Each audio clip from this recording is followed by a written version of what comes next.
Trending ngayon sa social media, Luigi Villapuerte kinuyog at niratratan ng mga basher dahil sa bagyong Christine.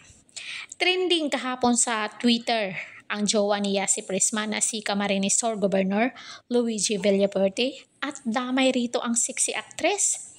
Kumalat kasi sa TikTok na habang ang buong rehiyon ng Bicol ay nalubog sa tubig, baha at lubhang nangangailangan ng tulong at pagsagip dahil sa bagyong Christine, pati di umano ang magkarelasyon sa Siargao. Sana all. Bagamat bandang kahapon ay nag-post na ang jowa ni Yasi na may hilang rubber boat na may mga kasama sa isang bahang lugar. Siya pala talaga yung nakasakay sa rubber boat na nagmudmud ng pera. So, legit pala yung information natin. Aniya, organisang transport of goods ang setting up ropes and bamboo boats for stranded passenger from San Fernando to other parts of the province. We are at state of calamity and need any assistance that can be given. Preferably rubber boats, potable water, canned goods.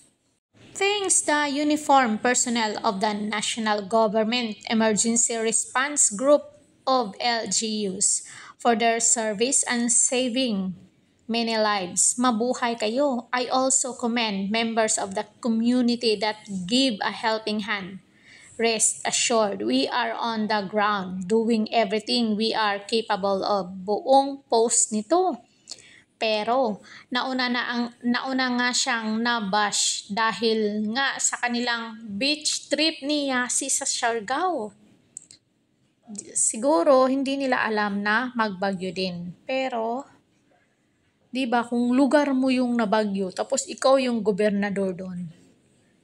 Siyempre, gagawa ka ng paraan, 'di ba? Dahil mga taong bumuto sa iyo ang binaha, lugar mo ang binaha. Ibig sabihin ikaw yung magulang or ikaw yung padre di pamilya sa lungsod. Natural na unahin mo or gagawa ka ng paraan kung anong maitutulong mo kasi niluklok ka ng mga taga dyan dahil alam nilang capable ka maging gobernador at public servant. So, di ba? So, comment kayo guys kung ano ang inyong naging pahayag dito. Don't forget to like, share, and subscribe. Please hit the notification para updated kayo lagi. Caridad Official TV, hanggang sa muli.